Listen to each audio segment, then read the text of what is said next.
Bonjour chers amis, bonjour à ceux qui nous écoutent par les réseaux sociaux, sur notre page Facebook, si je me rappelle bien, qui transmet en direct ce conseil municipal. Bonjour à ceux qui sont ici et salut citoyens et républicains, bien évidemment, à tous les membres du conseil municipal, quelles que soient leurs occupations de soirée ou de week-end en ce moment et l'inquiétude qu'ils puissent avoir par rapport au 20 et au 27 juin, qui sont des dates d'élections départementales et régionales, pour lesquelles véritablement j'appelle chacun, pour qui il veut, à venir voter, car voter est un droit, mais c'est aussi un devoir républicain. On dira beaucoup de choses sur les gens qui sont morts pour que nous puissions voter, et pour ce droit qui nous est maintenant donné, qu'on doit transmettre à nos enfants. Je vais faire l'appel, mais auparavant, non pas auparavant, après, Catherine Duvalet, Présente. Jean-Jacques Coquelet, Présent. Stéphanie Rousselin, Dominique Legault, Fadila Benamara, Présente. Christian Avolé, Présent. Rachida Dordain. Présente.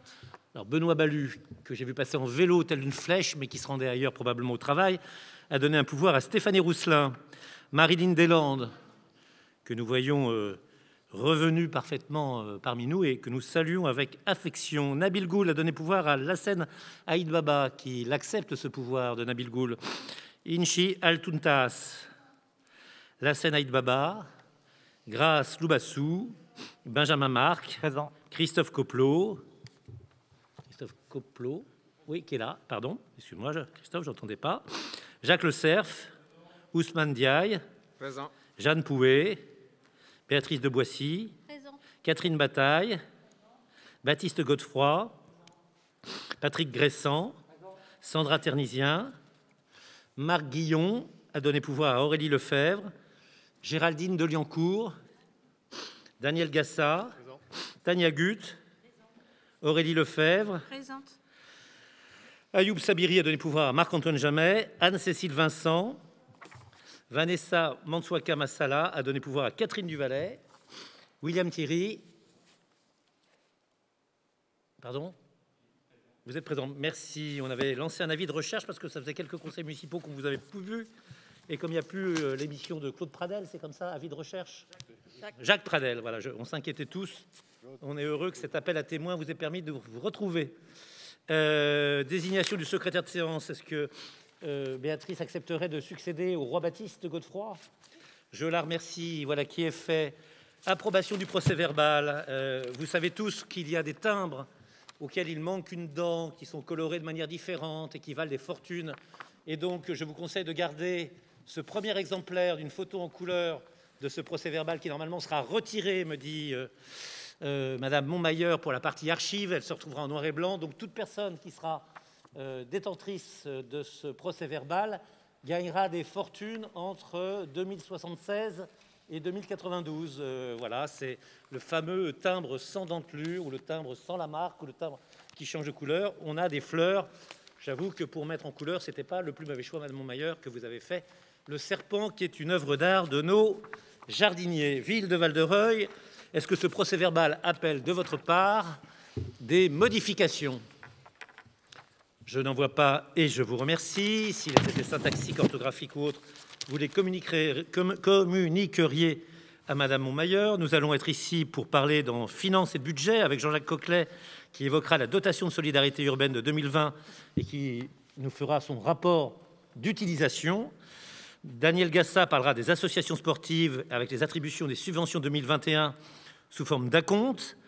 Rachida Dordain parlera d'une chose importante qui est l'attribution à la Ligue contre le cancer des bénéfices, entre guillemets, de la Rolly-Valois, c'est-à-dire du don fait par la ville pour chaque kilomètre fait par une des compétitrices. Il se trouve qu'elles étaient nombreuses et qu'elles ont beaucoup couru.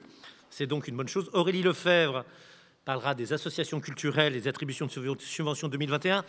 On dit bonjour à Marc Guillon qui me dit qu'il va mieux, qu'il pense nous rejoindre et on lui dit bien évidemment qu'il nous manque et que puisqu'il nous a rassurés, nous sommes par définition moins inquiets et on en est heureux.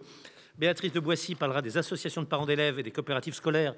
Il s'agit aussi, si elle en est d'accord, d'attribuer quelques subventions.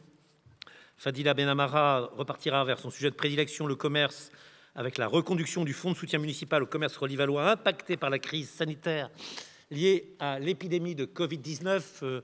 Je crois qu'on a reçu pas mal de demandes, notamment je voudrais rassurer les gens de Pizza dell'Arte qui font partie, Fadila, si je me rappelle bien, de ceux dont tu t'es occupé et qui se demandaient si c'était le cas. Oui, c'est le cas, mais beaucoup d'autres aussi, vous le verrez. Catherine Duvalet parlera d'un sujet ultra important qui d'ailleurs ne concerne pas que les écoles et la commune, mais parfois également les collèges et le département, et les lycées et les régions. C'est l'évolution de la carte scolaire sur laquelle elle a veillé, qui paraît assez juste. On a même vu des gens qui étaient informés, ce qui est rassurant, en sachant que tout ceci est progressif, soft et co-décidé avec les habitants. Développement urbain, je parlerai du foncier de l'association des Papillons Blancs et de la vente d'un terrain. Christian Avolé parlera de la construction d'un hangar agricole sur la route de la Lisière, s'il est loin d'accord, et de la vente d'un terrain.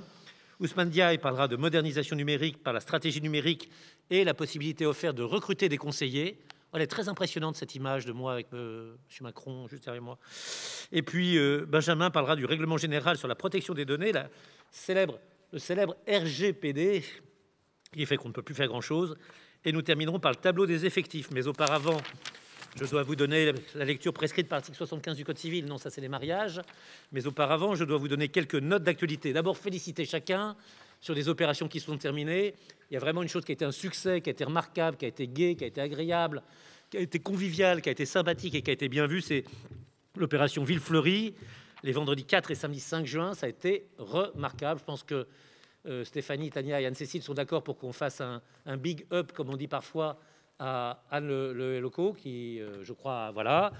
On remerciera Stéphanie Rousselin, qui, pour l'éternité maintenant, pédale sur un triporteur sur la moitié des réseaux sociaux de la planète.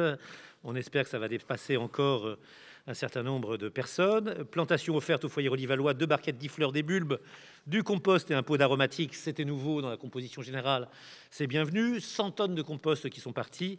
Un marché de produits bio locaux équitables qui a plutôt bien fonctionné, avec le souhait qu'on a répercuté à Nabil Goul, que un dimanche par, voilà, ou un samedi par, ou le jour qu'on trouvera, au lieu qu'on trouvera, on puisse réunir ces marchés artisanaux. On saluera les confitures de Zora, si je me rappelle bien, et on se demandera si elles rivalisent avec celles de Bonne Maman, et bien évidemment, elles rivalisent sans difficulté. Je voudrais remercier les services techniques, je l'ai fait par petits mots, mais parce qu'ils ont été merveilleux. 2 spectacles de Philippe Cobert, un qui était difficile, il n'avait jamais joué dans un théâtre aussi grand.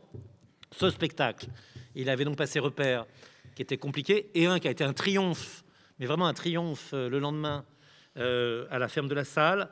Mais c'est évidemment des chaises, des tribunes, des éclairages, et c'était vraiment très beau pour cette œuvre d'Alphonse Daudet, qui a été vraiment un succès, plus compliqué le premier jour, très immense le deuxième.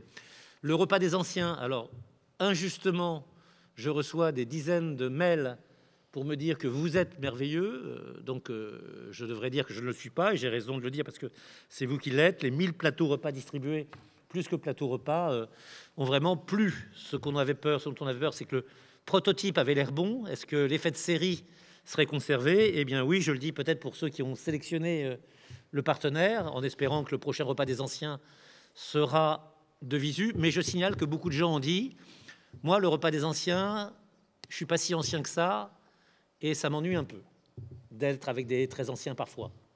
Et en revanche, votre repas à domicile, lui, je l'ai partagé avec mon époux, avec ma femme, et c'était bien mieux. Donc, c'est les fameuses, quand les gens sont fatigants et qu'ils vous disent les leçons du Covid. Ça fait partie des leçons du Covid, comme on dit. C'est qu'il y a des gens qui étaient ravis de déjeuner chez eux pour un repas pas désagréable, sans être, des gens m'ont dit, obligés d'aller au repas des anciens. Voilà, donc je ne sais pas qui garde ça dans le coin de sa tête pour se dire que voilà, c'est compliqué quand même, parce que si on veut faire venir les gens, c'est pas en leur servant un repas difficile. Enfin, voilà, en tout cas, les gens ont dit, d'où le fait qu'il y ait plus de repas que d'habitude. Les binômes élus fonctionnaires municipaux ont bien tenu, puisque j'ai reçu 37 demandes de démission de la fonction publique municipale après que vous les ayez rencontrés. Non, pas du tout. Ils étaient ravis et ça s'est bien passé. Il y a des événements à venir. On va retransmettre des matchs à la MJA, comme nous l'avons toujours fait, dans le respect, là, cette fois-ci, des mesures sanitaires, mais en bénéficiant de la jauge agrandie. France-Allemagne, à la fin, c'est l'Allemagne qui gagne. Non, j'espère pas. Le mardi 15 juin à 21 h. France-Hongrie, le samedi 19 à 15 h. Et France-Portugal, le mercredi 23 à 21 h. Si vous voulez apporter vos drapeaux, vos cornes de brume, le 15 juin à 21 h, le 19 à 15 h, le 23 à 21 h, pour voir la France gagner sur l'Allemagne, la Hongrie et le Portugal, qui est, paraît-il, un groupe très difficile. Je dis pas paraît-il, en fait, c'est un groupe difficile. Voilà. Place des Chalands, il y aura un groupe dans le camion de Zéphyr, si je me rappelle bien. Je sais pas s'ils sont derrière le rideau noir, Zéphyr. Non, c'est pas eux, merde. Bon, et ben de Zéphyr quand même, et donc qui n'est pas là ce soir, c'est pas eux à qui on l'a commandé, qui se positionnera entre le parking haut et le parking bas des Chalands, la scène très large étant le bas des Chalands, le parking bas des Chalands, et les deux oreilles sur les côtés, de telle manière que, un peu comme l'année dernière, mais sans recommencer l'épisode des toits, on ait une scène très loin, pardon, c'est-à-dire en hauteur et à plus de 15 mètres, dans un camion protégé, et que les gens qui veulent le voir étant très loin, ils puissent se répartir et s'éparpiller, ainsi que le demande le préfet, qui, sans cela, demande des concerts assis, voilà, qui sont beaucoup plus lourds à organiser. Voilà, vous dire que les séjours des camps d'été fonctionnent très bien, et notamment ceux sur le renforcement scolaire, le trip à vélo, Courseulles-sur-Mer et le zoo de la Flèche. Ça, le zoo de la Flèche, ça a été pris d'assaut. Que les centres de loisirs qui resteront ouverts, c'est les œillets rouges et les cerfs-volants en journée et le pivolet l'après-midi cet été, avec un programme d'activité qui s'appellera Les Flots Bleus, avec de nombreuses sorties à la mer, chez Toukiland, à Biotropica, au Mémorial de Caen, à Giverny, aux eaux de Cerza, à Aventureland, au Panorama XXL. Les eaux de Cerza, on les a appelés de ma part ou pas, non? Bon, très bien. Et que la structure des 11-25 ans, ce sera l'éléphant. 11-25 ans, ça fait... Et la ferme des jeunes. Voilà. Alors, ce qu'il y a d'exceptionnel cette année, c'est qu'on passera contrat avec les bourlingueurs. Les bourlingueurs, c'est ceux qui font la fête de début septembre sur l'île du Roi, qui veulent animer les Pas et la Plaine Saint-Jean pendant tout l'été. Vous savez l'ambition des bourlingueurs, étudiants en école d'architecture, en école de théâtre, en école de médecine, etc. etc. L'idée, c'est de faire vivre les Pas, ex-hésite pas, et en même temps d'éviter toute une série de choses compliquées. Et il y aura également, troisième chose, ciné-été, donc le programme des séjours à la mer, des centres de loisirs ouverts, une programmation des bourlingueurs qui me paraît importante, ciné-été, tous ceux qui aideront Jean-Claude, qu'on a vu en pleine forme, ce qui nous a fait plaisir hier et avant-hier, sont les bienvenus, parce qu'il est comme nous, il rentre un peu dans l'âge. Et puis 110 jeunes en chantier jeune, qui vont faire des travaux de peinture dans les espaces collectifs des bailleurs, co-payés par eux, si je me rappelle bien, et aider au déménagement dans les écoles. Voilà le programme de l'été. Vous ne pourrez pas dire que vous l'ignorez. Ça se terminera le 26 août sur la Plaine Saint-Jean ou le Parc Sud? Peut-être Plaine Saint-Jean, avec un orchestre assez connu qui s'appelle les Petites Mains Symphoniques, qui a une particularité, ce sont des virtuoses, mais ils ont entre 12 et 16 ans. Et c'est un bon orchestre qui viendra jouer, j'imagine, un programme que chacun pourra reconnaître, plutôt qu'un programme que personne ne reconnaîtra. Le 26 août, vraiment cet été, on a mis le paquet pour que les choses se passent bien. Je remercie Catherine Duvalet, qui veille et qui, je crois, est heureuse de veiller aussi avec Alal et toute une série de gens sur ces choses-là. Et ça se passe très, très bien. Situation sanitaire, vous avez vu qu'il y a eu 7 classes fermées au Pivolet, ce qui n'est pas rien. Cette semaine, pendant 3-4 jours, pendant une semaine, les tests salivaires continuent. Aucun cas positif n'a été détecté à la suite des tests salivaires. Par rapport à ce que nous détections il y a 1 mois ou 2, on peut s'en féliciter. Et puis, on continue de végétaliser les cours d'école. Je ne vois pas ce que ça a à voir avec la situation sanitaire, mais on me le dit. Et c'est plutôt tant mieux de végétaliser des cours d'école. Je crois que si on crée des zones d'ombre et de moindre chaleur, ce sera tant mieux. On va, et c'est l'époque de vous le dire, réaliser des gros travaux dans chacun des groupes scolaires. 4 classes refaites ces dernières vacances au domino. On va reprendre les sanitaires ainsi que la salle des maîtres, ce qui veut dire que les dominos auront quand même pris un grand coup de jeune, je crois en tout cas. Coluche, réhabilitation de la toiture, ce qui ne se voit pas, mais réfection de 4 classes, du bureau des directions et du hall maternel, ce qui est beaucoup. Jean Moulin, réfection peinture des couloirs élémentaires. Cerf-volant, remplacement de l'ensemble des rideaux de classe, réfection d'une classe, avec la difficulté sur les cerfs-volants de refaire des choses, alors même que dans 2 ans, c'est une autre école qui prendra sa place, l'école Victor Hugo. Remplacement du sol dans la circulation à Léon Blum, en bleu, en vert, en gris, un vert un peu pétard, si je puis me permettre, pour que tout le monde se réveille le matin quand il vient à l'école. Louise Michel, réfection peinture sous la face du préau, remplacement des luminaires du préau, en façade par des LED et mise en place du parc à vélo. Début du plan cantine avec la réfection et la mise en place de self à Léon Blum, Jean Moulin et les dominos. Le sentiment général de chacun d'entre vous, je rappelle que tout ceci fait près d'1 million d'euros, près d'1 million d'euros quand même, pour les écoles de Val-de-Reuil, ce qui n'est pas tout à fait rien, même quand on a d'autres je dirais, objectifs qui sont l'ANRU, pas tout à fait rien. Beaucoup d'entre vous se plaignent, et à juste titre, de notre concessionnaire prestataire de cantine. Je dis simplement là publiquement que tout a une fin et que tout ne peut pas durer éternellement, et que dans le éternellement, le mécontentement de nos agents, puisque Compass est également le fournisseur de la cantine des agents, mais le mécontentement des parents et des enfants, et le mécontentement du maire de voir que ce qu'il dit sur le bio, la proximité, les circuits courts, un certain nombre de caractéristiques de repas n'est pas toujours très bien écouté. Dernier avertissement sans frais, à bon entendeur salut, ça ne peut pas durer éternellement. Je pense que Jean-Jacques Opine du Bonnet, enfin on est plusieurs à penser la même chose de ce point de vue-là. Tout ceci n'étant par ailleurs pas totalement gratuit. Donc si vous nous entendez, Compass, Eurest ou Scolarest, appelez-vous comme vous voulez, il est temps de faire un effort décisif. Le renouvellement urbain se poursuit. Le gymnase Léo Lagrange ne serait pas en retard et donc pourrait ouvrir avant la fin de l'année 2021, ce qui est une bonne chose. L'école Victor Hugo, il y aura une première visite grand public que les riverains ont demandé, qui aura lieu le 14 juin. Je ne sais pas si elle est grand public. Elle aura lieu le 14 juin, le lundi 14 juin. Quelqu'un sait l'heure par hasard? Quelqu'un sait l'heure? Pas encore. C'est dans pas longtemps, le 14 juin, je signale tout le monde. Voilà, il faudrait quand même le dire. La rénovation du quartier du... Oui, je vois ce que vous voulez dire. La rénovation du quartier du Parc, les travaux de rénovation énergétique entrepris par le foyer Stéphanet dans le quartier du Parc ont démarré. Là aussi, des réunions d'information sont organisées, plus ce serait bien. Et donc, il y en aura une qui aura lieu le vendredi 11 juin à 17 h. Je rappelle que l'ANRU met quand même 6 millions d'euros dans cette opération et qu'elle mérite quand même que le foyer Stéphanet y consacre quelques minutes de son temps pour expliquer ce pourquoi il a la chance de pouvoir avoir une subvention aussi importante. Le gymnase Léo Lagrange, 11 millions d'euros, l'école Victor Hugo, 13 millions d'euros. En 3 paragraphes, je vous ai parlé de 30 millions d'euros. La promenade des Tilleuls se poursuit.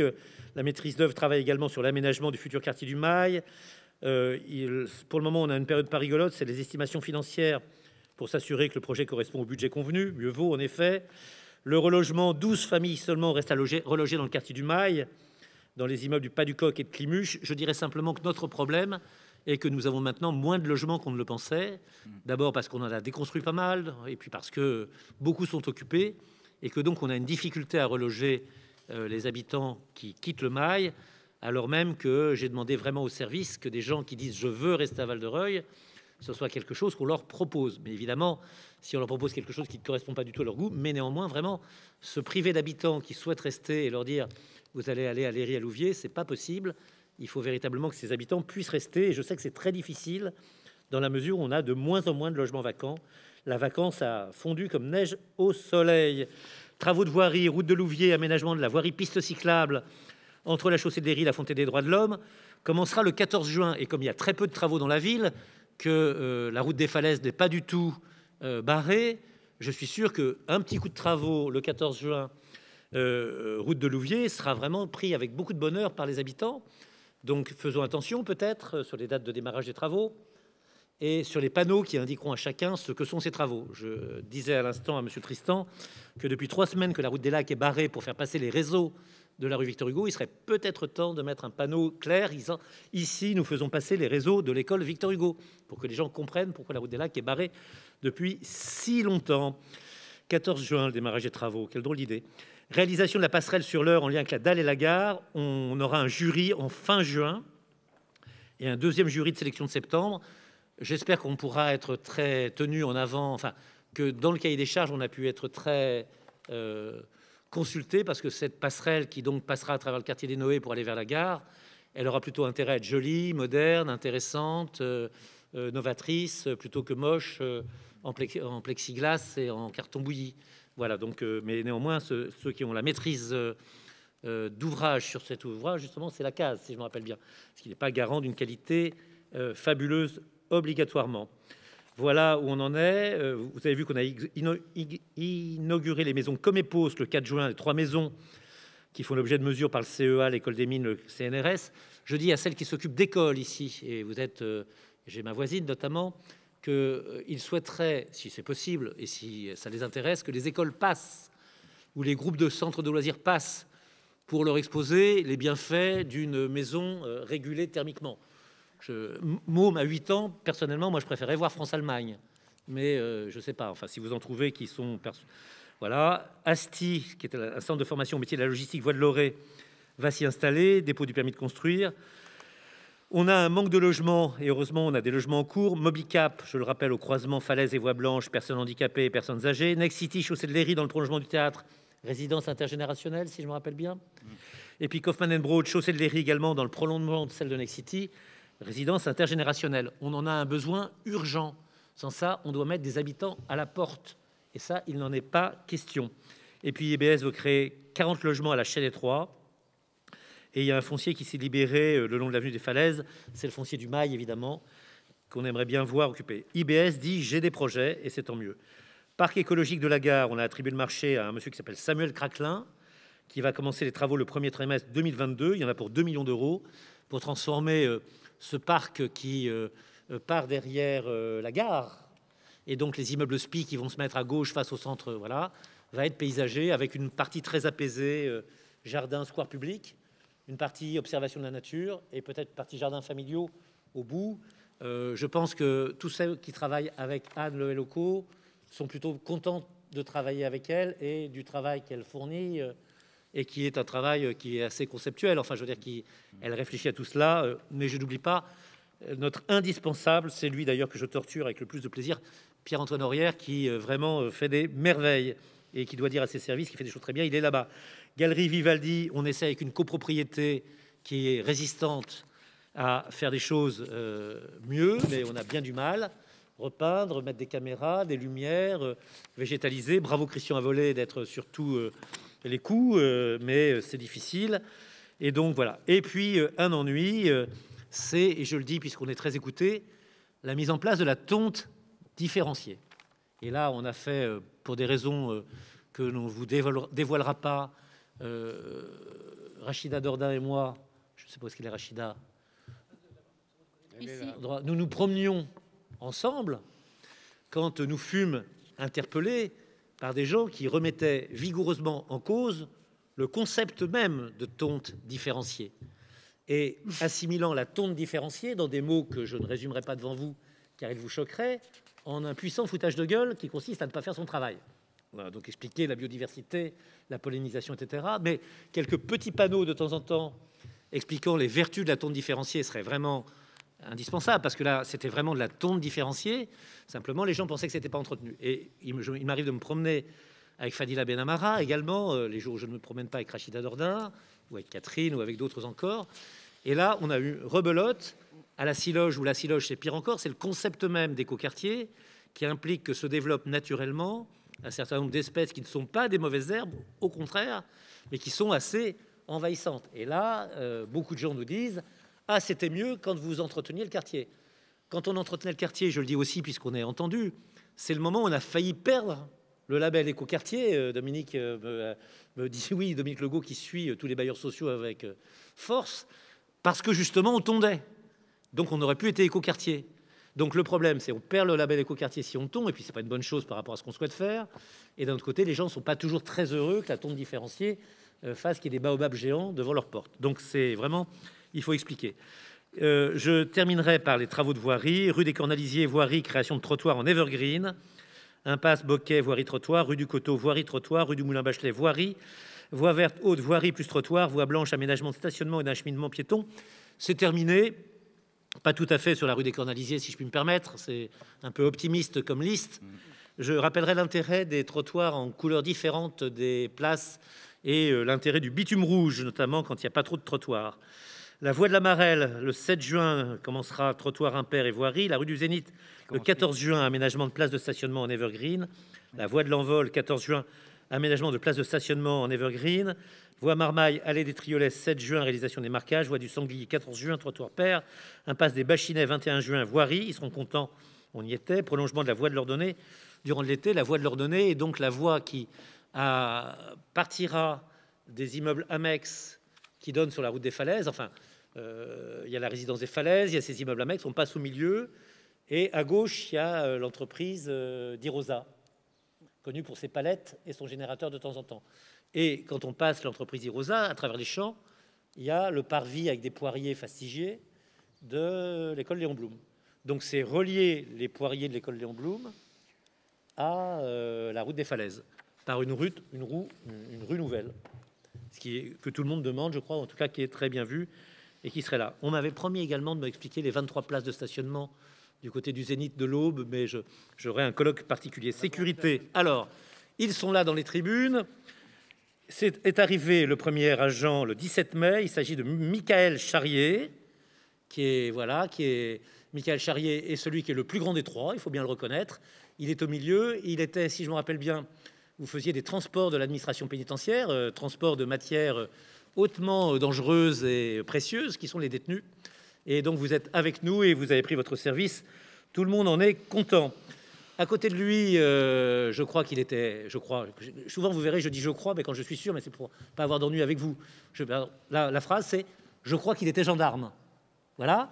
Et on me dit, on me dit, je le sais, mais je fais semblant que c'est quelqu'un d'autre qui m'a dit, plutôt du côté du bassin d'essai des Carènes.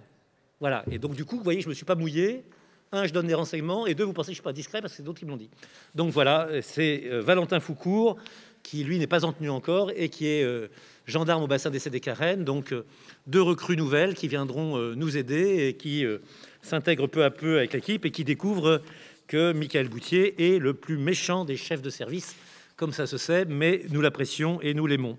Voilà ce qui s'est passé, et vous verrez qu'un groupe nominatif s'est réuni le 17 mai à la MJA sous la présidence de Dominique Legault pour, avec la justice, le parquet, etc., continuer à regarder ce que font une quinzaine de noms, et notamment l'un d'entre eux qui conduisait des mobylettes peut-être ou des motos, s'est retrouvé déjà 3 fois ou 2 fois en garde à vue, et après avoir eu une première audience qui normalement était en février de l'année prochaine, ce qui est un peu loin, vient d'en récupérer une pour octobre, si je me rappelle bien.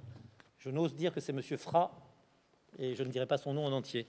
Donc ce sont des bonnes choses. Vidéovigilance, poursuite du déploiement du réseau de caméras de surveillance. Nous pourrons visionner bientôt les secteurs de la gare SNCF, de la gare routière, de la place des 4 saisons et de la voie boréale. Comme je me promène beaucoup en ce moment, les gens demandent des caméras partout. J'ai reçu le nouveau DDSP, Monsieur Olivier Beauchamp, qui est un ancien militaire de carrière avec lequel on a beaucoup sympathisé et qui m'a dit qu'il était à la fois contre les rodéos et contre un certain nombre de choses comme l'usage des stupéfiants sur la voie publique et leur vente. Je lui ai dit que nous étions d'accord. Sport sur ordonnance, Rachida a repris le 1er juin. L'activité sportive associative reprendra le 9 juin pour les adultes et les entraînements en structure couverte, à condition qu'il y ait une jauge, j'imagine. Oui, c'est ça, mais les protocoles sont déjà sortis. D'accord. Tout le monde est au clair. Voilà. Le week-end du 12 et 13 juin verra 150 kayakistes qui ne sont pas des indépendantistes de Nouvelle-Calédonie, mais des gens qui sont sur un petit bateau, pour une manche de sélection pour les championnats de France N3. On saluera tous la vigueur du club de kayak local, en se disant néanmoins qu'ils ont quelques demandes par rapport à leurs installations, qui sont des demandes récurrentes auxquelles il faudra faire face à un moment ou à un autre. Le Football Club de Val-de-Reuil, puisqu'il s'appelle ainsi, organisera son premier tournoi de la saison avec les U13 regroupant 8 équipes. Voilà. Nous avons projeté d'envoyer en week-end à Venise Monsieur Portier, le président, et Rachida. Ils choisissent l'hôtel en ce moment. Je les accompagnerai tous les deux. On va pouvoir ramer ensemble. Vous pouvez ramer ensemble. C'est très bien. La galère ou la gondole. Le comité départemental de handball organisera un entraînement collectif pour 100 joueuses sur le stade d'honneur. Le stade d'honneur du football. Du football. Oui, oui, puisque ça va être à l'extérieur, en fait. Ça m'échappe un peu. Sur le gazon, comment on fait? Non, non, elles vont faire beaucoup de physique, beaucoup de travail. Voilà. 100 joueuses physiques, et ce sera quel jour Alors, c'est samedi. Samedi, là, samedi qui vient. En fait, en réalité, c'est samedi et dimanche. Les 3 compétitions sont étalées sur les 2 jours. Pour le Tout kayak, ça, c'est le week-end prochain. Oui. Et alors, il y a le Bortistrail, pour lequel le VRAC m'a envoyé 10 000 mails, en forêt de bord, arrivé sur le stade Jesse Owens. C'est le retour, après le retour du théâtre, c'est le retour du sport.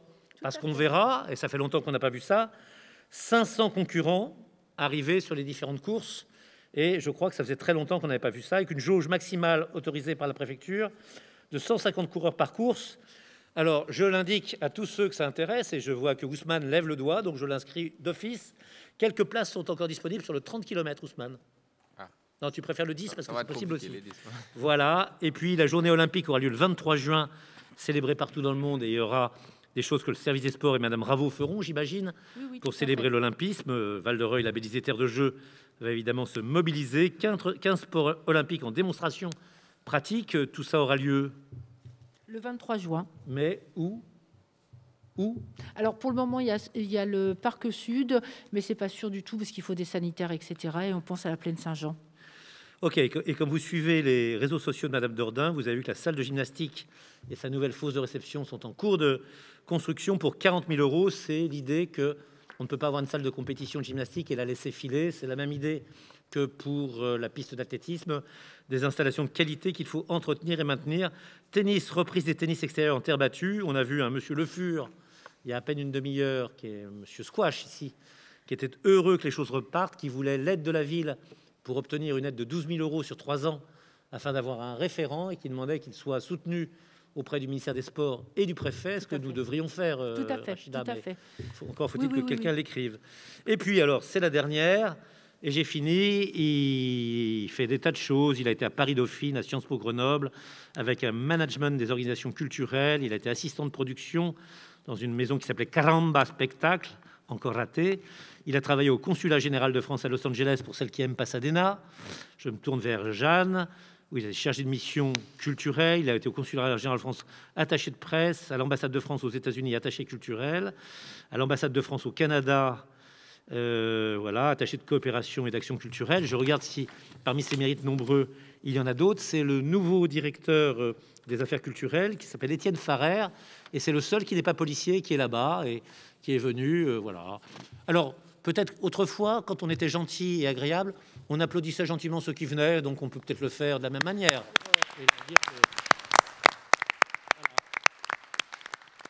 Et donc, il a été gendarme à la pénitentiaire. Non, pas du tout, non, pardon, je confonds les lignes. Voilà, en tout cas, il commence le 1er juillet avec consigne de venir musarder un petit peu de notre côté avant que je cède la parole à Jean-Jacques Coquelet pour la dotation de solidarité urbaine 2020 et son rapport d'utilisation. Elle ne s'utilise que quand on s'en sert ou le contraire? Mais rassurez-vous, monsieur le maire, nous nous en servons. Nous allons d'ailleurs en témoigner dans un instant. Je crois qu'avant toute chose, il est bon de rappeler que l'évolution de la dotation de solidarité urbaine nous a permis ces dernières années de maintenir le niveau des dotations de l'État dont bénéficie Val-de-Reuil, puisqu'on a quand même passé une longue période pendant laquelle la dotation globale de fonctionnement se trouvait un peu érodée chaque année. Eh bien, à chaque fois, nous sommes retombés sur nos pieds grâce à l'augmentation de la dotation de solidarité urbaine, qu'on a plutôt coutume de désigner plus rapidement par la DSU. Pour 2020, il faut rappeler que son montant s'est élevé à 4 132 212 €. Donc c'est quand même un volume financier qui mérite qu'on fasse de temps en temps un rapport pour témoigner de ce qu'on a pu en faire. S'il s'agit d'un apport conséquent pour notre budget, il ne faut pas ignorer que les paramètres pris en compte pour l'établir nous rappellent que la situation de ressources des habitants de Val-de-Reuil reste très modeste quand elle n'est pas précaire. Il faut rappeler comment très simplement et très rapidement sur quelle base elle est déterminée.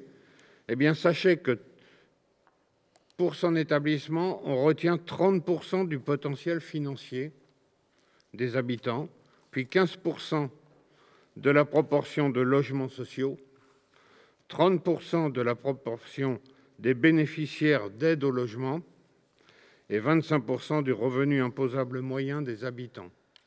Il est clair que quand on a la chance d'habiter dans une banlieue cossue d'une grande métropole, en général, on ne bénéficie pas de la DSU, et ce n'est pas notre cas. Cette dotation, vous vous en doutez, doit être consacrée à des actions susceptibles de renforcer la cohésion urbaine et sociale. Et un rapport présenté en conseil municipal doit en attester. C'est ce que nous faisons tout de suite. Pour 2020, pour sa part, la commune a consacré 7 300 000 € aux actions éligibles à ce titre-là. La DSU a donc contribué à financer tout cela à hauteur de 56 %. Il est important donc de souligner que voilà, on n'attend pas simplement que ça tombe, on prend notre part pour l'effort qu'il faut consentir pour réaliser tout cela. Donc, bien évidemment, ça ne s'applique qu'il y a un certain nombre de domaines éligibles à ces financements qu'on va survoler rapidement. Je ne veux pas vous imposer une trop longue restitution. Alors, il s'agit en fait du sport et de la culture. Ça tombe sous le sens en matière d'insertion, en matière d'inclusion aujourd'hui, et l'inclusion est quelque chose qui rassemble les réflexions des uns et des autres. Il a été consacré à cet ensemble-là 2 600 000 €. À quoi les avons-nous affectés? Eh bien, pour aller vite, je ne vous donnerai pas les montants. Il s'agit du théâtre de l'Arsenal, du conservatoire, de la médiathèque. La médiathèque, son fonctionnement, c'est quand même quelque chose qui est de l'ordre de 400 000 €, ce qui représente un effort soutenu depuis de longues années. Et il faut rappeler que c'est quand même un instrument culturel essentiel.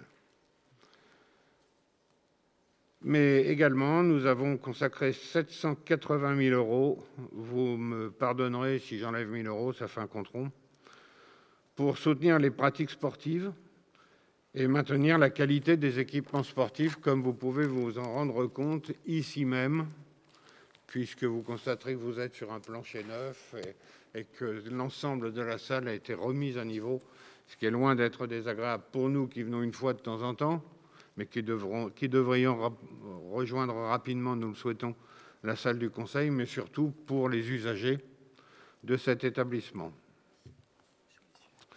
Ensuite, 2 millions ont été consacrés à l'action sociale. 2 millions d'autant plus nécessaires, comme je le disais il y a un instant, que la population dont il s'agit est souvent fragile. Ces efforts, nous les retrouvons dans les domaines du logement, de l'emploi. Il faut savoir que 275 personnes ont été accompagnées, mais aussi nous avons mis en place ou nous participons à des dispositifs qui ont trait à favoriser le retour à l'emploi, à travers par exemple les professionnels en action, qui est un dispositif plus précisément destiné aux femmes, ou également Sans chance, sans emploi. Pardon.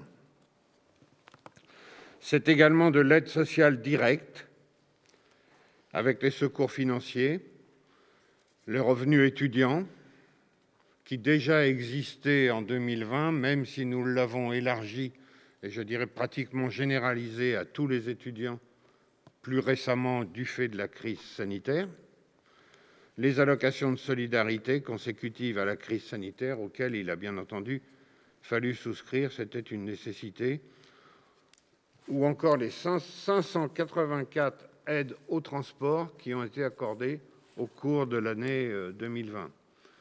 Quand on parle d'emploi, quand on parle de culture, quand on parle d'intégration, on parle aussi de mobilité. Donc, on s'arrête rarement sur ce type d'informations, mais c'est important de savoir que 584 personnes ont été soutenues pour pouvoir effectivement se déplacer.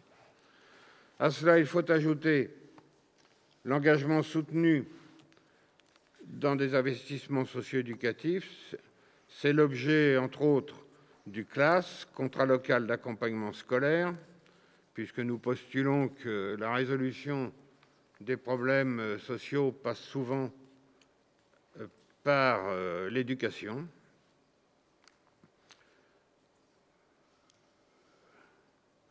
Cette aide, ce soutien scolaire s'est particulièrement renforcé au cours de la pandémie. Il faut ajouter la médiation sociale, qu'il est difficile d'ignorer aujourd'hui. On croise régulièrement des médiateurs dans tous les quartiers de Val-de-Reuil et je pense que c'est un apport essentiel. Les chantiers jeunes, monsieur le maire, vous le disiez tout à l'heure, c'est plus de 100 chantiers jeunes pour l'été qui commence. Sans négliger, bien entendu, le handicap. Les personnes souffrant de handicap savent qu'elles nous trouvent à leur côté chaque fois que c'est nécessaire, ainsi que les actions en direction des seniors. Je pense en particulier à l'ESPAGE et aux associations qui interviennent dans le domaine de l'action sociale. Il s'agit également de l'école et de la jeunesse, qui reste notre première préoccupation. La DSU y a également contribué pour 1 600 000 €, dont 976 000 € d'investissement. c'est les travaux dans les écoles qui reprennent à chaque été sans défaillir. 4 classes ont été faites précédemment, et bien on va continuer pour l'été prochain, monsieur le maire l'a dit tout à l'heure. Enfin, près de 1 500 000 ont été consacrés à l'amélioration et à l'aménagement du cadre de vie. Je ne vous fais pas la liste, monsieur le maire a dressé un inventaire des travaux en cours. Je pense que ça donne une idée de l'ampleur de ce qui est fait. Cet énoncé manifeste combien la DSU est un levier important de notre politique sociale et reste un bon outil de péréquation entre les communes, puisque bien entendu, si des communes perçoivent, comme c'est notre cas, d'autres contribuent. Voilà, donc il n'y a pas de vote là-dessus, hein. Simplement je vous invite à prendre acte de ce à quoi nous avons consacré les 4 132 000, et je passe sur les unités qui nous ont été accordées à ce titre en 2020. Merci, monsieur Coquelet, pour cette fresque. Est-ce qu'il y a des questions, même si c'est un don-acte? Monsieur Thierry, vous avez la parole. Oui, bonjour. Avant toute chose, je voulais dire que mes absences étaient justifiées. Toujours. Étant donné que je n'ai pas de travail protégé, donc je suis électricien, et en tant qu'électricien, eh bien, pas tout le temps, mais ça arrive. Il y a des exercices où on doit être obligé de terminer le travail à une certaine heure parce que pour faire fonctionner le chantier. Donc ça, c'est la première chose. Et il est vrai que la troisième fois, c'était Nicolas Bay, où je devais avoir une visio pour, je dirais, les élections. Je tiens à remercier quand même Madame Duvallée d'avoir parlé de moi sur le journal de Val-de-Reuil. C'est toujours un grand plaisir de la lire. Concernant monsieur... je voulais vous demander sur le handicap. Sur le handicap, moi je connais une personne. Vous cherchez le nom d'un de vos collègues? Pardon? Vous cherchez le nom d'un de vos collègues concernant monsieur... Monsieur Le Cerf. Ah, monsieur Le Cerf, voilà. Voilà. Non, excusez-moi. C'est pas monsieur Le Cerf. Voulez-vous que je vous aide à trouver le nom de vos collègues?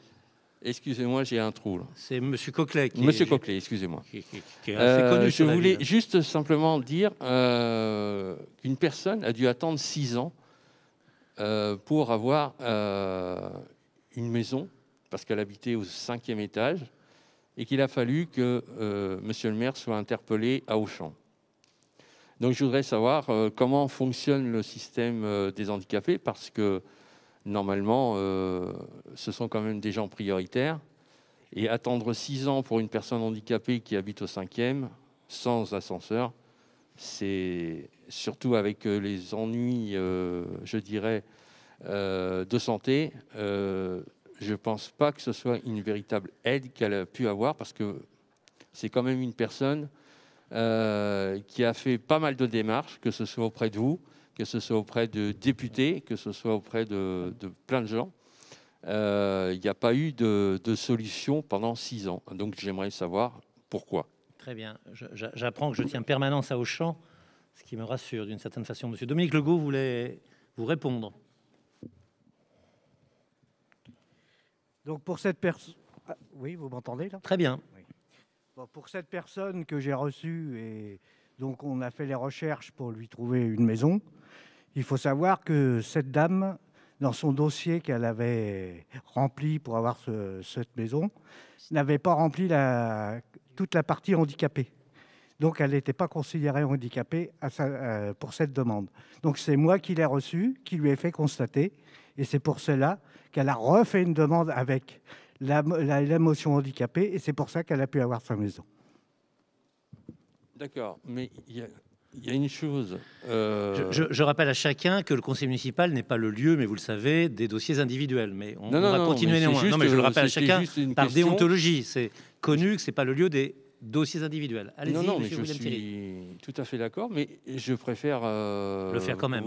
Voilà, j'aime les précisions. Je tiens à dire qu'avant le Covid, elle avait une maison. Et après, ça a disparu.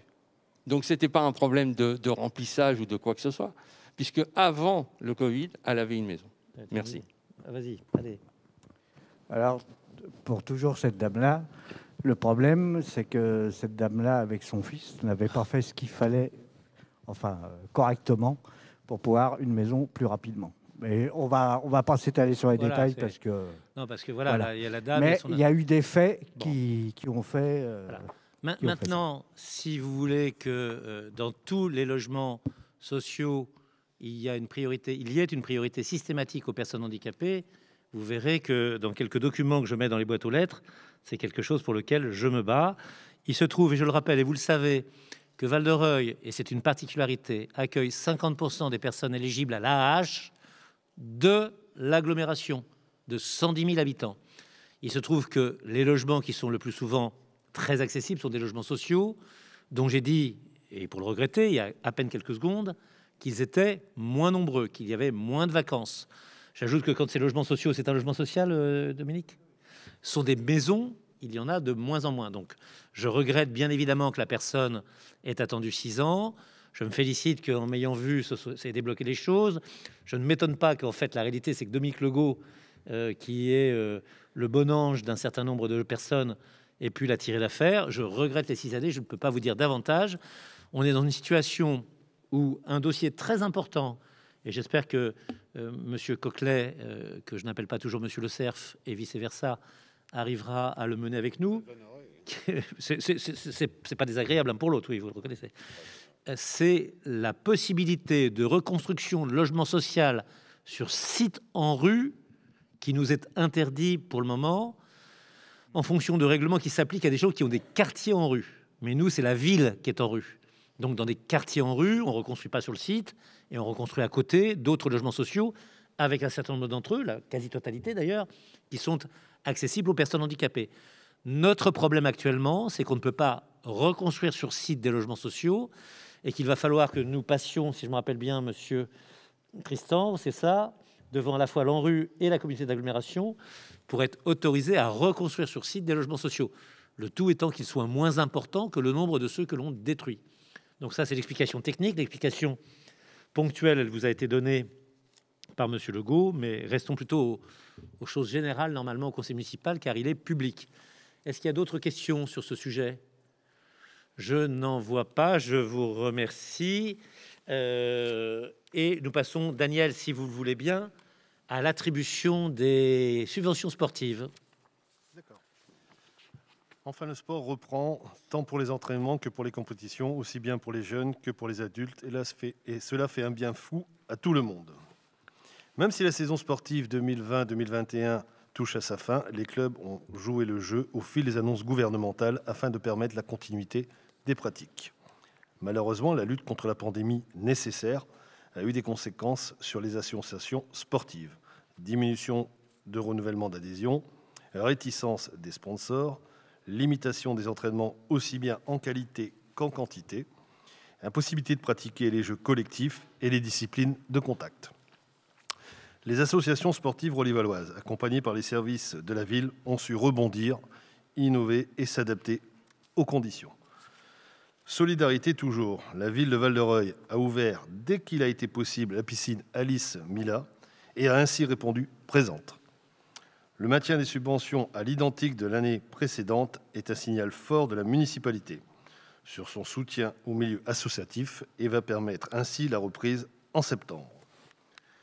Sur la base de ces éléments, il est proposé au conseil municipal d'attribuer les subventions aux associations conformément au tableau ci-après, d'autoriser monsieur le maire ou son représentant à contractualiser avec le Val-de-Reuil Athletic Club pour la mise en place d'une convention d'objectifs de 2021 à 2023 et de dire que les crédits correspondants sont inscrits au budget 2021. En subvention ordinaire, la compte de juin 2021, le VRAC, 11 400 €. Qui vient s'ajouter à 11 400 qu'ils avaient déjà Exactement, c'est touchés. exactement les mêmes. Le FCR, 7 200 qui viennent s'ajouter aux 7 200. L'entente Val-de-Reuil-Louviers Handball, 6 300 qui viennent toujours s'ajouter aux 6 300. Le badminton, 4 200 qui viennent aussi s'ajouter à 4 200. Le basket, la détente Val-de-Reuil, 3 900. Le Val-de-Reuil natation, 3 900 qui viennent aussi s'ajouter. Le judo des Deux-Rives, 500 €. qui viennent s'ajouter aux 1 000 € de subvention. 2 subventions exceptionnelles. 2 000 € pour le Val-de-Reuil-Pagaie Passion, 500 € alloués pour l'entraîneur de haut niveau pour concourir au Portugal. Oui. Et le remboursement des fluides, eau et électricité, à hauteur de 1 500 €. Ça fait un montant de 2 000 €. Alors, je crois qu'il y a une petite particularité, Daniel. Je me tourne vers vous deux. Je crois que la personne qu'on aide à partir au Portugal est plutôt dans l'équipe portugaise. Oui. Voilà, et pas dans l'équipe de France. Tout à fait. Mais on a considéré que c'est le club qu'on primait, que c'est Val-de-Reuil qui serait représenté. Et on s'est dit, on ne va pas ne pas lui donner ce qu'on donnerait à d'autres au prétexte qu'il n'est pas... Voilà. Donc, on s'est montré très européen. Pardon. Toujours en subvention exceptionnelle pour le VRAC, l'opportunité pour la ville de Val-de-Reuil d'acquérir un tapis de perche par des financements croisés, régions, départements et villes, dans le cadre de l'Agence régionale au sport, d'un montant de 40 000 €. La part de la ville de Val-de-Reuil s'élève pour elle à 8 624 €. Le plus de cette acquisition est aussi bien pour nos athlètes, mais également une plus-value pour le meeting.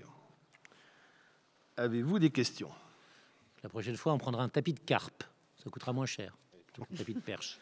Avez-vous des questions? Oui. Oui, M. Coquelet trouve qu'il pourrait sauter sans tapis. Ça serait serait plus économique et plus spectaculaire. On le prend au mot. Bon, bah écoutez, je pense, M. Gassac, vous pouvez mettre aux voix. Qui s'abstient? Qui est contre? Je vous remercie. Merci, M. Gassa. Madame Dordain, vous nous parlez à la fois d'une cause caritative et d'une très belle épreuve sportive que vous avez soutenue jusqu'au bout. Il faut le reconnaître, comme beaucoup d'entre vous. Et d'entre vous, c'est elle.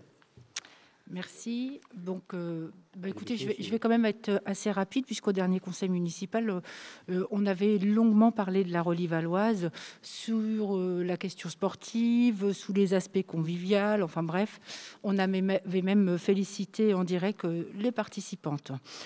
Pour cette 15e édition, la Relie-Valoise, je vous rappelle, c'est une course, 5 ou 10 km, mais c'est également une marche qui s'adresse à toutes les femmes. Je le rappelle régulièrement parce que c'est important. On évoque souvent la Relie-Valoise comme étant une course, alors que c'est aussi une marche qui est à la portée de toutes. La Relie-Valoise est en lien avec la Journée de la femme le 8 mars, mais également en lien avec la Ligue contre le cancer du sein.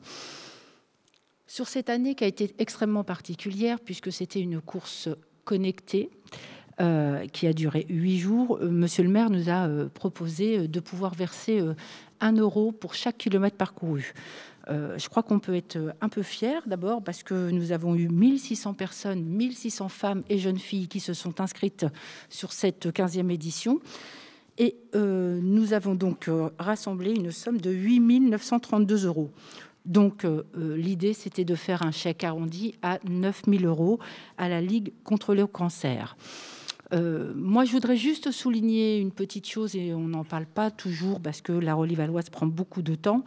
Là, pour le coup, ça permet de pouvoir dire que tout le monde se rappelle de Nanou, qui est la présidente de la Ligue contre le cancer. Habituellement, elle vient toujours, elle est toujours à toutes les manifestations que nous faisons. C'est une association à but non lucratif qui, au quotidien, accompagne énormément de femmes sur la question de la santé, évidemment, mais sur des accompagnements administratifs, de soutien psychologique, etc. Et c'est important aujourd'hui de pouvoir continuer au travers des actions que nous pouvons faire, de les aider. Cette année, la Ligue contre le cancer a eu un déficit assez important, un déficit financier, puisqu'il y a eu plein de manifestations qui n'ont pas eu lieu. Et pour le coup, on peut être un peu content de pouvoir verser ce chèque de 9 000 €. Voilà, c'est tout ce que je voulais vous dire. Est-ce qu'il y a d'autres questions? Ou des questions, pardon. Je vais mettre au vote. Qui vote pour? Qui s'abstient? Merci beaucoup. Là aussi, M. Coquelet me disait qu'il y avait des hommes supporters également de cette course. Oui, Voilà. qui ont accompagné. Et qui ont accompagné, voilà. Certains l'ont même fait plusieurs fois. Bon, c'est les meilleurs d'entre nous, peut-être. Bien sûr. Voilà, bon. Très bien. Madame Lefebvre, est-ce que vous parleriez de subventions culturelles? Tout à fait. Alors chacun ici connaît l'importance que la ville accorde à la culture, ainsi que sa volonté de la rendre accessible à tous. C'est pourquoi, malgré la crise sanitaire qui a fortement perturbé les actions qui sont organisées par les associations culturelles, la ville a choisi de maintenir son soutien financier et logistique tout au long de cette trop longue période de fermeture.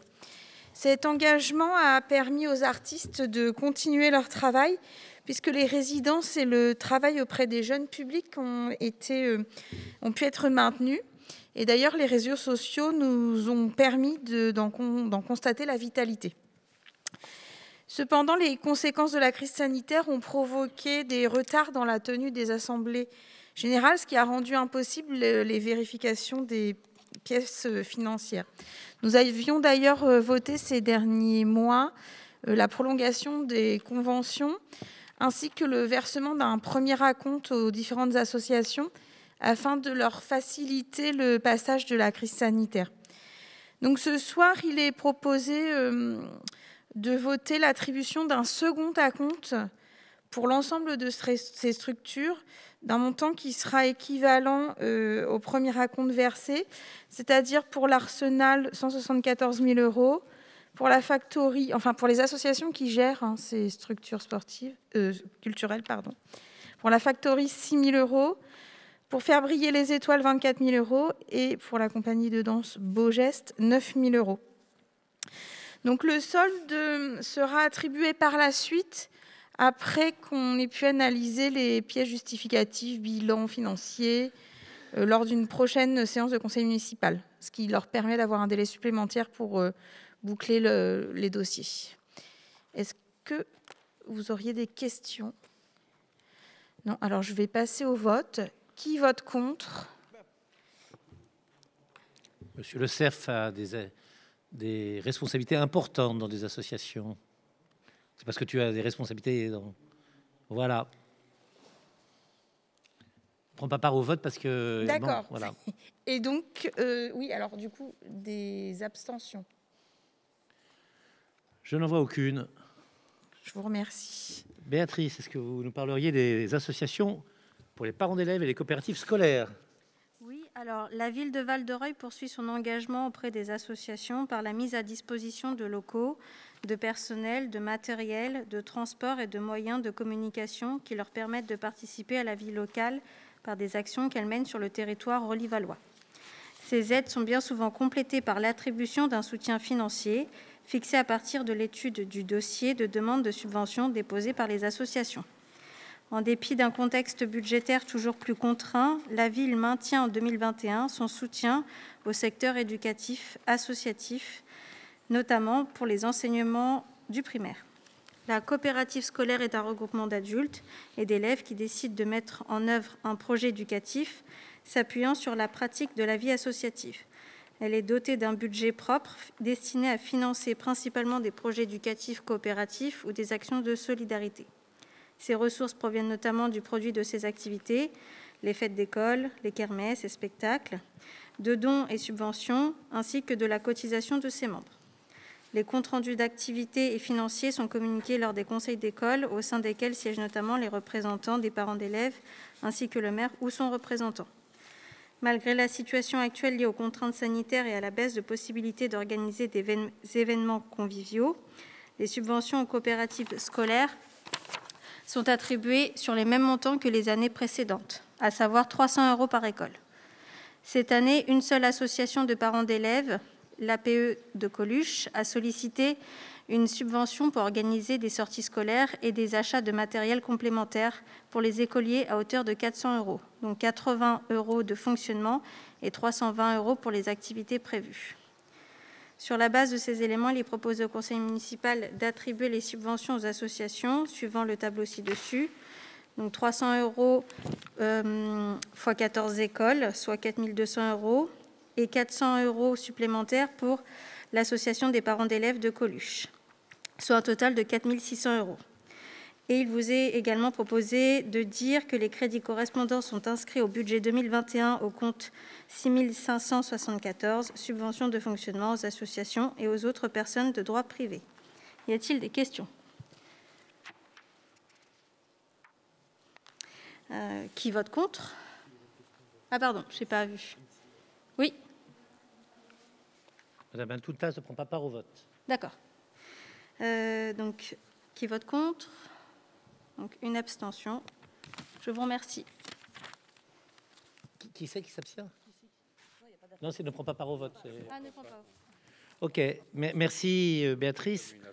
Deux points sur les 3-4 derniers votes qu'on vient d'avoir. Ça montre quand même la redistribution que la ville fait vers un certain nombre d'acteurs sportifs, culturels, associatifs et scolaires, qui est non négligeable. Et j'avais oublié de vous le dire, et Monsieur Tristan m'avait dit de vous le dire, il y a un projet qui est assez fort, qui nous a été présenté à l'AG du Football Club de Val-de-Reuil, qui nécessitera probablement que vous les entendiez, c'est-à-dire un projet qui amènerait vers une augmentation de la subvention, peut-être pas dans les proportions qu'ils souhaitent, mais qui amènerait à ce qu'il y ait plus d'équipes. Voilà. Et donc l'importance d'une équipe de football dans une ville n'est plus à démontrer. Donc moi, je me suis engagé, pour ne rien vous cacher, à l'AG avec Madame Dordain, mais il faudrait qu'on les écoute et donc qu'on les vienne, qui viennent présenter ici leur projet. Ça me paraît important. Voilà ce que je voulais dire. La délibération suivante, c'est Madame Benamara qui nous parle de la reconduction du fonds de soutien municipal au commerce relivallois impacté par la crise sanitaire liée à l'épidémie de Covid-19. Oui, elle est très liée à l'épidémie de Covid-19. Et oui, puisque nous sommes en juin 2021, soit 15 mois après le début du premier confinement en mars 2020. Et certains de nos commerçants relivallois en sont à leur 3e confinement et 3e fermeture successive.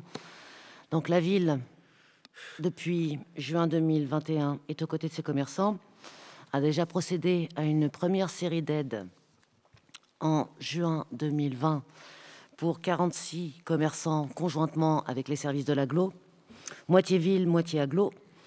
Puis la ville a décidé au cours de ce conseil municipal du 23 novembre dernier de voter un nouveau dispositif exceptionnel d'aide directe pour ne pas attendre, on va dire, des dispositifs qui étaient plus longs à mettre en route et qu'on avait certains commerçants qui commençaient déjà à être vraiment, vraiment à la peine, parce que pendant qu'ils sont fermés, les charges continuent de tomber.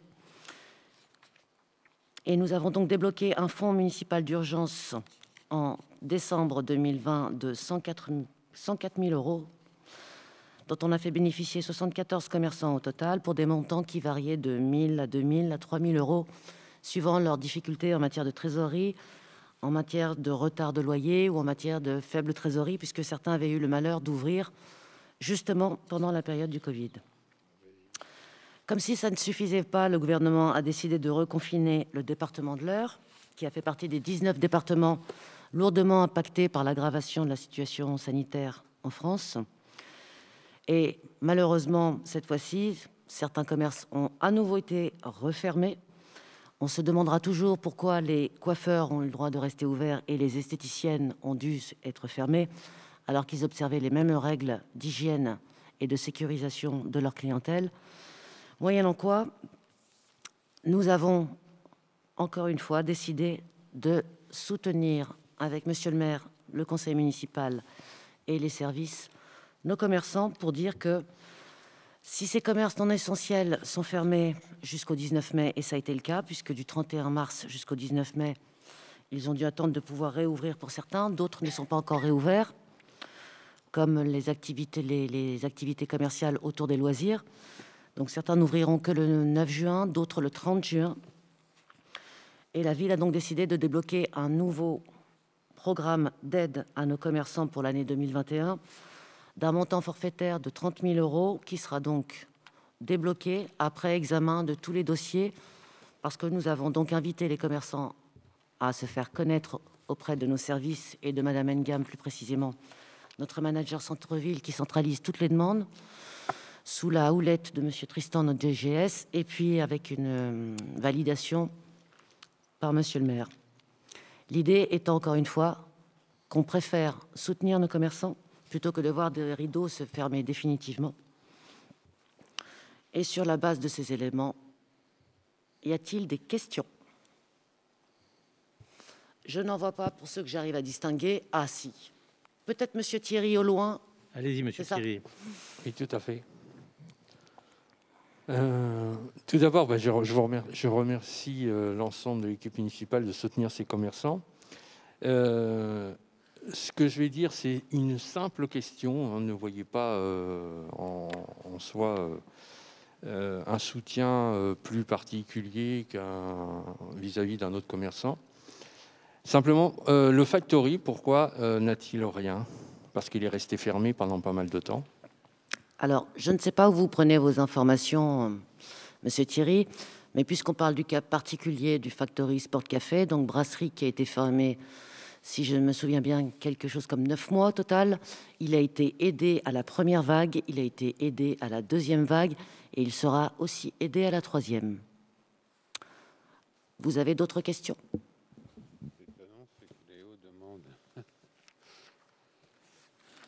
Passer au vote peut-être, Madame Ah bah oui. Barbara. Mais comme je ne distingue pas Monsieur Thierry derrière le vidéo. Non, mais c'est votre réponse, je lui avais Y convenu. a-t-il d'autres questions? Non, je n'en vois pas. Y a-t-il des abstentions? Y a-t-il des votes contre? Je vous remercie. Des commerces à l'école, Madame Duvalet, nous passons à l'évolution de la carte scolaire.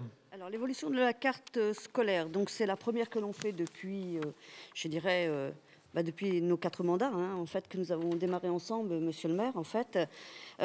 Cette refonte de la carte scolaire, elle était nécessaire pour répondre à 3 points.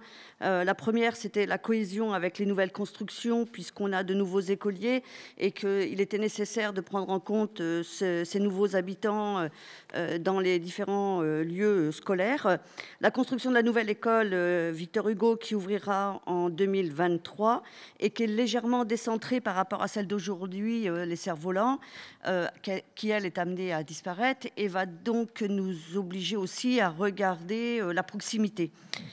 On a aussi on a aussi fait attention à ce que ces choix permettent à chaque jeune Relivallois d'être scolarisé près de chez lui. Il y a une école au maximum 10 minutes de chez soi, en fait, hein, donc c'est plutôt confortable, quoi qu'il en soit. On s'était dit aussi qu'il serait dommage que certaines écoles soient en sureffectif, d'autres en sous-effectif. Donc c'était aussi nécessaire de regarder cet aspect-là, de regarder aussi certaines demandes de dérogation et des remarques de parents qui semblaient cohérentes compte tenu de l'aspect géographique de la rue par rapport à la proximité d'une école, et aussi le tout par une réflexion globale. Nous avons été aidés par un cabinet qui s'appelle Opéris. L'éducation nationale, bien sûr, on a travaillé en parallèle et on a fait attention aux remarques des parents.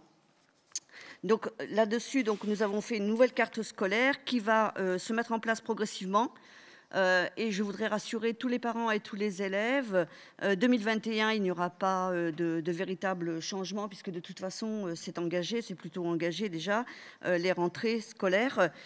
Pour 2022, et à partir de 2022, on va commencer à chaque nouvel habitant va se voir proposer le nouveau secteur. Et donc, les nouvelles inscriptions se feront systématiquement par rapport à cette nouvelle sectorisation. Pour autant, les familles ne doivent pas s'inquiéter. Si elles ont commencé une scolarité dans un établissement, elles auront le choix de finir la scolarité dans cet établissement. C'est un suivi de fratrie qui peut aussi se faire s'il y a des jeunes enfants qui viendront à l'école. Ils pourront suivre la scolarité dans ce lieu-là avec leurs frères et sœurs. Ou à l'inverse, les frères et sœurs pourront décider aussi de venir dans la nouvelle école de sectorisation en même temps que l'inscription du petit ou de la petite dernière, en fait. Donc, pas d'inquiétude par rapport aux parents, ça se fera progressivement et en fonction de ce qu'ils souhaiteront pour la poursuite de cette nouvelle carte scolaire. Il faudra que pour 2023, elle soit opérationnelle puisque ça sera l'ouverture de l'école Victor Hugo. Et donc, la deuxième, aussi un autre aspect sur lequel on avait fait attention, c'était qu'il y ait une cohérence avec le collège et on espère bien avoir une nouvelle redéfinition de la carte scolaire par rapport au collège avec le conseil départemental, puisque on sait bien que nos jeunes sont ballottés à des kilomètres. On a un collège Alphonse Allais qui est là et qui peut absorber un certain nombre d'élèves, qui malheureusement se voit aller plutôt à Louviers ou à Pont-de-l'Arche. Et puis, on aura nécessairement par la suite la nécessité de revoir un deuxième collège Relivallois, puisqu'on voit bien que les autres sont pleins, notamment le collège Montaigne dépasse les 600 élèves à la rentrée, ce qui est, avec plus de 400 Rolivalois, c'est complètement incohérent de faire des gros collèges comme ça pour le bien-être de chacun. Donc voilà pour le changement de secteur, en sachant que ça reste à la marge et que c'est lié au bon sens. Et et je rappelle donc chaque parent qui peut se poser une question, qui n'hésite pas à appeler le service scolaire, on les renseignera et on les rassurera. Y a-t-il des questions? Non. Je ne vois pas sur cette réforme importante qui va être compliquée, qu'il va falloir beaucoup expliquer. Vous savez que dès qu'on change une rue d'école, c'est compliqué. Progressive, respectant les fratries sur 3 ans, et vue avec le conseil départemental, surtout s'il change. Voilà, Madame Duvalet, vous passez au vote. Alors, y a-t-il des voix contre? Des abstentions? Je vous remercie. Merci Madame Duvalet. On va passer, si vous voulez bien, à un terrain qui est le terrain des Papillons Blancs, que vous connaissez, qui est en face de la mairie. Quand on traverse la route des Falaises, il y a très longtemps, on avait proposé aux Papillons Blancs, à travers la DAPAI 27, de mettre à disposition ce terrain. Et le problème, c'est que les Papillons Blancs trouvaient que les choses étaient précaires, puisqu'ils veulent rester assez longtemps, assez longtemps et même très longtemps, ils ont bien raison, sur ce terrain de 12 518 mètres carrés, qu'ils veulent régulariser. Le service de domaine a été sollicité. Fort heureusement, il n'a pas rendu son avis parce qu'il aurait probablement mis des tarifs plus élevés que ceux qu'on propose. Il y a quelques années, les terrains dénovés sont partis à 30 € le mètre carré. Il y a des terrains en centre-ville qui partent maintenant à 140 ou 150 € le mètre carré. On vous propose de limiter à 15 € le mètre carré ce terrain de 12 518 mètres carrés, ce qui ferait 187 770 €. On a évidemment négocié cela avec les Papillons Blancs qui sont d'accord et qui veulent être pleinement propriétaires d'un terrain acheté. Donc le terrain, nous, on le fait à un tarif qui, évidemment, défie toute concurrence. Eux sont propriétaires définitivement. Et donc, c'est à cet endroit-là jusqu'à la nuit des temps, s'ils le souhaitent. C'est la parcelle cadastrée CI 269. Est-ce qu'il y aurait sur cette cession de terrain un prix avantageux, très avantageux, il y a moins de 50% du prix, des questions? Je n'en vois pas. Une contribution à l'insertion des handicapés. Oui, vous avez raison. Oui. Est-ce que je peux passer au vote? Des abstentions? Je n'en vois pas. Des oppositions? Je n'en vois pas non plus. Je vous remercie. La directrice des Papillons Blancs est toujours heureuse quand vous passez, quand vous allez causer, quand vous la rencontrez, quand vous l'associez, et le dit souvent, et parfois dit, elle me l'avait dit une fois sur quelque chose sur lequel elle avait parfaitement raison, qu'elle est également un acteur de la ville. Elle évoque aussi souvent les achats de la ville, en disant qu'il ne faut pas hésiter, les apprentis de la ville, et elle se tourne dans ces cas-là vers le service technique essentiellement. Monsieur Avolé, ça tombe bien, il s'agit de construire un hangar agricole aux routes de la Lisière. Tout à fait, monsieur le maire. Dans les années 60, un hangar agricole a été construit sur la commune de Léry pour abriter les engins et stocker les cultures de 2 agriculteurs. Les 2 villes se sont développées et le hangar qui se trouvait au milieu des champs est désormais entouré d'habitations, générant d'importantes contraintes, bruit, odeur, manœuvre des véhicules agricoles. Afin d'y remédier, il a été décidé en lien avec les 2 exploitants, M. Langlois Jean-Pierre et M. Vigier Jean-Marie, de construire un nouveau hangar dans une zone exclusivement dédiée à l'agriculture, située en lisière de forêt entre le cimetière et la chaussée de la Voie Blanche. Le projet nécessite donc la vente d'un terrain de 10 983 mètres carrés, parcelle cadastrée Z11 1143, appartenant à la commune de Val-de-Reuil. Le service des domaines a rendu son évaluation et propose une vente à 9 900 €, soit 0,90 € le mètre carré environ. Il est précisé que les parcelles seront vendues non viabilisées et afin de limiter la vue, un merlon de terre sera aménagé et paysagé. Sur la base de ces éléments, il est proposé au conseil municipal, premièrement, d'autoriser la vente du terrain de 10 983 mètres carrés, parcelle cadastrée ZH 1143, pour un montant total de 9 900 € hors taxes, et d'autoriser monsieur le maire ou son représentant légal à signer les actes administratifs de vente. Y a-t-il des questions? Y a-t-il des oppositions? adjugé à la majorité. Merci. Merci, Monsieur Avolé. Je n'en doutais pas en voyant la force de conviction qui vous animait à la lecture de cette délibération. Nous arrivons maintenant aux jeunes geeks du conseil municipal. Et Monsieur Ousmane Diaye ne va pas manquer de nous recommander de recruter des conseillers en numérique. Ousmane. Oui, c'est une délibération assez exhaustive. Je vais vous présenter en fait, qui présente presque tous les projets sur lesquels travaille la mairie. Donc, la ville de Val-d'Reuil est engagée dans une politique ambitieuse de transition numérique de son administration. Plusieurs projets d'envergure aboutiront en 2021-2022 à la réorganisation de la relation à l'usager pour une amélioration visible et durable de la qualité du service public apporté aux habitants. Lauréate de l'appel à projet européen Wi-Fi for You, la ville a ainsi mis en place depuis le mois de février un réseau de bornes Wi-Fi en libre accès permettant de se connecter dans les lieux publics, équipements structurants de la commune. 18 bornes ont déjà été installées et d'autres seront prochainement aménagées. Le développement d'ici 2022 d'une démarche de gestion de la relation citoyenne aboutira parallèlement à l'ouverture d'un portail Internet centralisant l'ensemble des prestations proposées par la ville à une relation usager plus simple, plus efficace et plus rapide. Parce que la proximité est essentielle dans la relation à l'usager, ce programme de transformation numérique s'appuiera également sur le réaménagement des accueils physiques des services au public de la ville. Au CCAS comme à mairie, l'accueil du public sera modernisé par la mise en place de bornes numériques dans le cadre de la labellisation France Service obtenue par Val-d'Reuil. La rénovation de la maison de la jeunesse et des associations et l'installation en ce mur d'un musée numérique labellisé Microfolie par la Villette, l'aménagement de l'ancien café La Rotonde en cyberbase, l'ouverture du hub de l'emploi, l'animation de la médiathèque s'inscrivent également dans cette politique de revitalisation de la DAL par le développement d'espaces centrés sur le développement des usages numériques.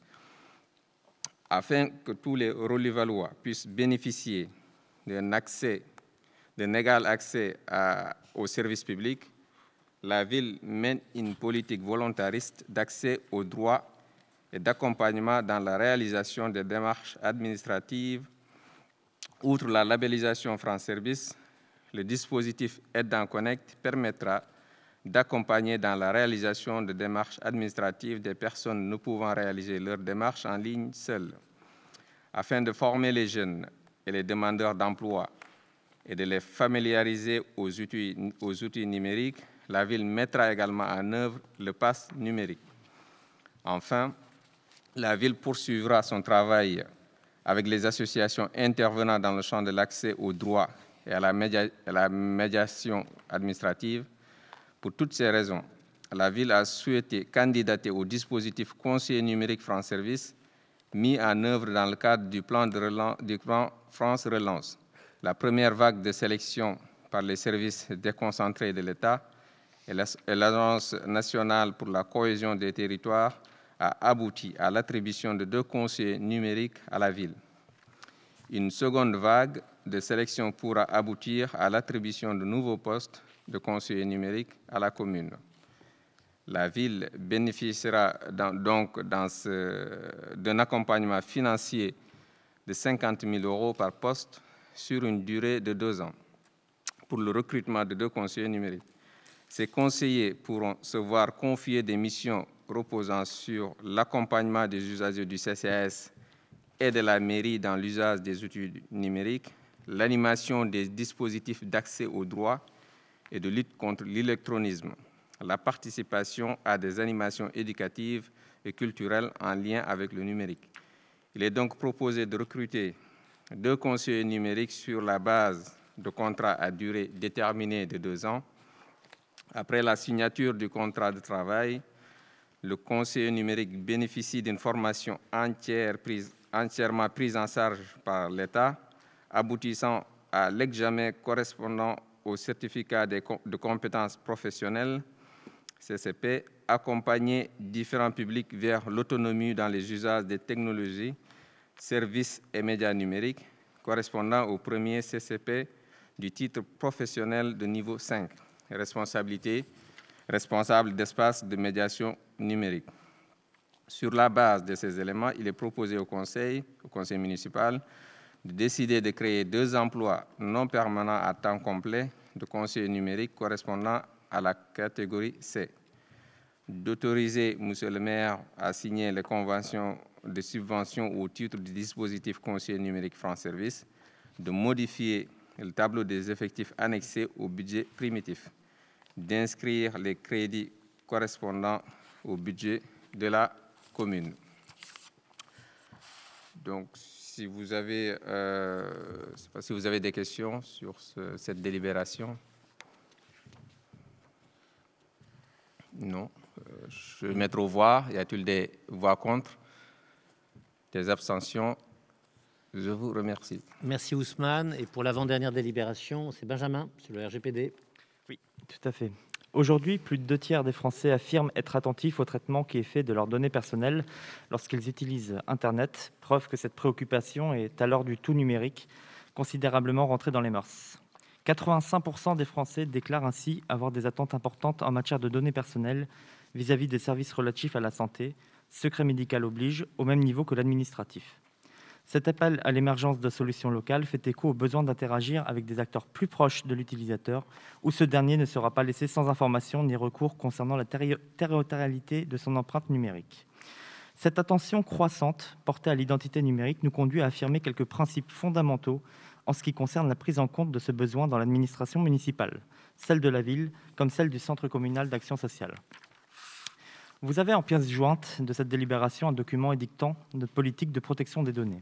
Il a une double vocation: informer les citoyens des principes applicables en toute transparence, mettre à la disposition des agents municipaux ces mêmes principes qui guident la conduite de notre administration en la matière.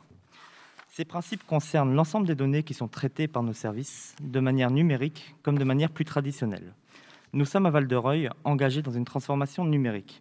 Concrètement, cela recouvre le site internet de la collectivité, la dématérialisation des échanges avec les citoyens, entreprises et acteurs publics, la publication de données territoriales, tout autant que la numérisation de l'espace et des services urbains. Il devient alors essentiel d'ajouter à la protection des données qui nous sont confiées la cybersécurité, c'est-à-dire le niveau de sécurité que l'on cherche à atteindre pour nos systèmes et les données numériques afin de se prémunir contre les menaces cyberattaques. Il s'agit donc d'une démarche qui, face aux attaques que l'on risque, déploie des mesures de protection efficaces et adaptées de 4 types. Mesures organisationnelles, définition d'un cadre de sécurité global, y compris pour les sous-traitants, incluant la gestion de crises d'origine cyber. Mesures juridiques, en premier lieu, le respect des obligations réglementaires. Mesures humaines, sensibilisation et formation des agents et administrés. Mesures techniques, de protection de systèmes et de détection des cyberattaques. Mais notre objectif principal est la confiance numérique, qui est un concept qui va plus loin que la cybersécurité ou la protection des données personnelles. Il s'agit d'avoir confiance dans le numérique. La transformation numérique implique des risques nouveaux pour l'ensemble des missions que nous portons. Si aucune norme n'encadre explicitement la question de la confiance numérique des collectivités, un panel de normes trouve à s'appliquer, notamment en matière d'échange d'informations avec l'administration, en matière de protection de données personnelles, en matière d'ouverture des données, loi pour une République numérique en 2016. Cette transformation numérique est l'affaire de tous, des élus décisionnaires aux concepteurs des services numériques, des agents qui les utilisent aux techniciens qui les maintiennent, des financiers qui en gèrent les coûts aux juristes qui en maîtrisent le contexte réglementaire. Nous devons tous être impliqués. Cela passera bien sûr par la formation de nos agents à la confiance numérique et à la cybersécurité. Cette formation doit être simple et adaptée aux différents métiers. Nous veillerons à la mise en place d'une ville numérique de confiance à travers 4 axes de bon sens. Créer et entretenir une vision globale, mener des nouveaux projets numériques fiables et pérennes, maîtriser la ville numérique au quotidien, être prêt au pire et savoir réagir. C'est dans cette optique que je vous demande d'approuver, comme première étape de notre démarche globale vers une ville numérique de confiance, notre référentiel documentaire de protection de l'information à destination des élus, agents de la collectivité et le public en général. Sur la base de ces éléments, il est proposé au conseil municipal d'approuver le référentiel documentaire de protection de l'information à destination des élus, agents de la collectivité et le public en général, joint à la présente délibération. Avez-vous des questions Non, j'en vois pas. On Qui voit vote pas, non. contre? Qui s'abstient? Je vous remercie. Et nous avons gardé le meilleur pour la fin, c'est-à-dire que un grand nombre de nos agents ont bénéficié récemment d'une modification de leur grade, c'est-à-dire d'une modification d'un avancement de leur grade. Monsieur Tristan, qui est un spécialiste absolu, m'indique que dorénavant, c'est quelque chose qui est confié à la commune avec un certain nombre de degrés. On peut, quand une personne est proposée, on peut la prendre. Quand 2 personnes est proposée, on prend 1 sur 2. Et quand plus de 3 personnes sont proposées, on en prend 1 tiers, me dit-il. Ce sont les règles qui ont été faites par le Centre départemental de la fonction publique territoriale, le Centre national peut-être aussi. C'est l'explication du grand nombre de gens que vous voyez là, qui étaient des personnes qui bénéficiaient de ces grades. C'est en règle générale le principalat. On est animateur, on devient animateur principal. On est éducateur APS, on devient éducateur APS principal. On est adjoint technique, on devient adjoint technique principal, etc., etc. Et du principalat, on passe à la 2e classe, puis à la 1re classe. Voilà ce que je voulais vous dire. Vous aurez remarqué qu'il y a néanmoins quelque chose qui est très reconnaissable, puisque on vous propose de transformer un conservateur en chef des bibliothèques. Nous n'avons pas eu 50 000 conservateurs en chef des bibliothèques. Certains se souviennent d'une petite dame qui prenait des voitures de course, décapotables, Lancia ou Alfa Romeo italienne en règle générale, que nous avons tous beaucoup aimé, qui était Michel Pastor et qui dirigeait la médiathèque de Val-de-Reuil, alors qu'elle aurait pu diriger la Bibliothèque nationale. Elle avait le même grade. Et donc, cela nous permet d'accueillir le directeur du service culturel que vous avez vu tout à l'heure. Est-ce qu'il y a là-dessus des questions? Je n'en vois pas, bien que j'ai enlevé mes lunettes. Mieux pour pas en voir. Des oppositions non plus. Des abstentions non plus. Quand aura lieu le prochain conseil municipal, madame? Pardon? Le 5 juillet. 5 juillet à 19h ou... Le 5 juillet à 19h, car il faut toujours finir une réunion par la date de la prochaine.